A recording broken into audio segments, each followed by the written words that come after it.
1045 The Team, 1045theteam.com. On the phone right now with Tay Fisher, former Siena College point guard, current Harlem Globetrotter, was part of the Siena team that upset Vanderbilt in the 2008 NCAA tournament. Tay, Siena opens play in next week. They play at Duke and at Wisconsin. You're an alum who follows the program. How cool was that for you to see? That's really cool. It's good for the program. It's good for the players. You know, whenever you can get a school like Siena to schedule big games like that, it's only going to benefit us. You know, they obviously see some great talent with Siena.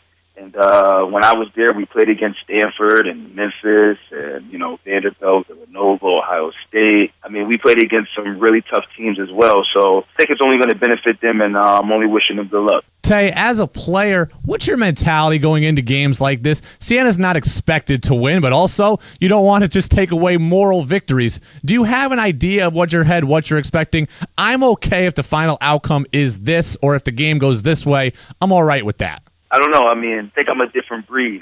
Going into a game like that, I'm always expecting to win the game. You know, especially when people don't expect us to win. You know, you want to go in with that mindset. And I think that's what made us so unique. But once we have it as Siena program, it's never going to leave us. So I know that they have that same mindset. And Coach Paxo is a great coach, and I know that they're going to go in there. And the whole thing about playing tough teams like that, you got to leave with some positives. Even if you lose the game, you got to leave with some positives, whether that's as a team or that's as individual players. And I'm pretty sure that they'll figure out something. Siena re-upped its lease with the Times Union Center last week through 2020. How important is that to you? How important is it that Siena plays its games at the Times Union Center? It's big in recruiting. It's big for the area. You played in a lot of mid-major venues. What's the benefit? That's huge.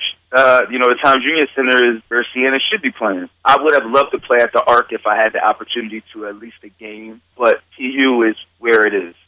We draw so many people, and that's the right place to be. And a lot of people hate playing there, you know, so I love playing where other opposing teams don't like playing that, because they always have to complain about something, whether it's cold in there, whether a home court advantage for us when the tournament starts or whatever. But we go out there and do what we have to do. And congrats on Siena with renewing that contract. Albany's been to 3 straight NCAA tournaments. They've won 3 straight America East championships. And some people think that Albany is now taking away the foothold that Siena had in the Capital Region. What's your thoughts on that? Are you happy to see Albany playing well and representing the Capital Region, or does it have you a little tight? I wouldn't say it has me upset, because you know, they're representing, like you said, the Capital Region really, really good.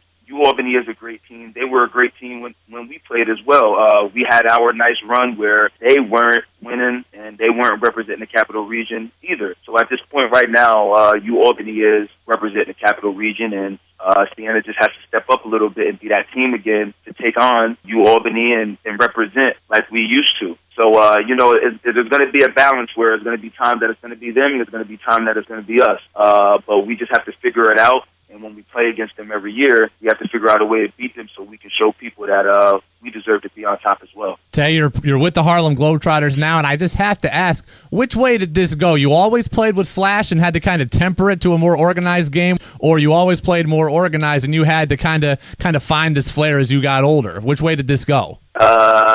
I don't know. You know, I always played organized basketball, and I always was a competitor, but at the same time, I always had a great personality as well. And I think a lot of people will agree with me, whether it was with my teammates, whether it was on the floor after I dove on the floor for a particular ball, whether I made a three-pointer during a crucial part of the game and went to the crowd and celebrated. I always had that type of personality to me since I was a young kid. So coming with the Harlem Globetrotters really didn't change my mindset in any way. We have a lot of fun, but at the same time, it's really, really hard work. And it's like learning basketball all over again, because now you have to learn how to keep the ball on your body and do particular tricks. And you have to compete every single night.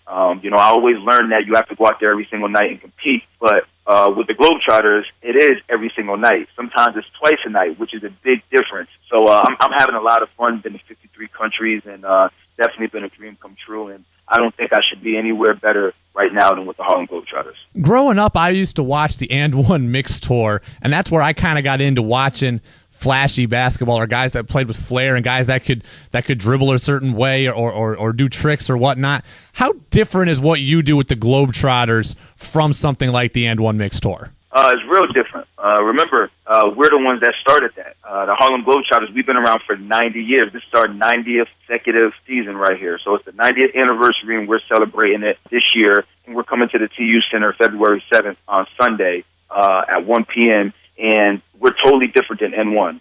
N1, they're great basketball players, and they do fancy tricks. But people have to remember that Curly Neal, Marcus Haynes, and Bruce Tatum, and Meadowlark Lemon, they're the ones who originally started and took off when it was time to go out there and perform at a high level and show people that basketball is not only competitive, but it's about having fun as well, and we're able to mix it up.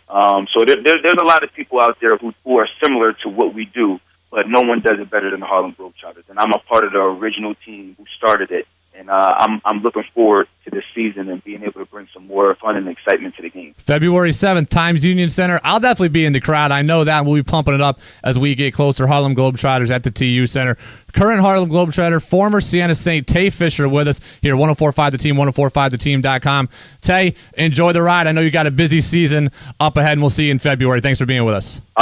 No problem, my man. Thank you so much for having me, and I'm looking forward to seeing you in February.